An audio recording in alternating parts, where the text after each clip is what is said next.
Ready to unlock the true power of web analytics by taking complete control over your website's tracking with Google Tag Manager. First, navigate to the Google Tag Manager website and log in with your Google account if you don't have one.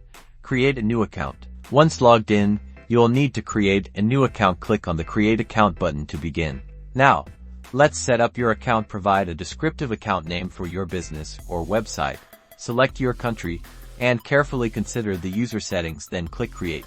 Next, it's time to create a container. Give your container a name that reflects your website, such as your domain name. Select the appropriate target platform for your container if you're working with a website, like most of us. Then choose Web. Once the container is created, Google Tag Manager will provide you with two crucial code snippets. These are the magic keys to implementing Google Tag Manager on your site. One snippet goes in the head section of your website, and the other goes right after the opening body tag.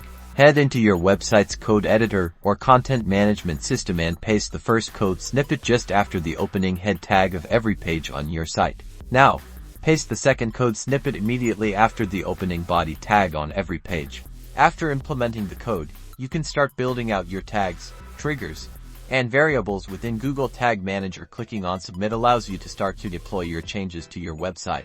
So, with Google Tag Manager installed, you're well on your way to customize tracking and optimize data collection capabilities, enabling you to thoroughly understand your website's performance.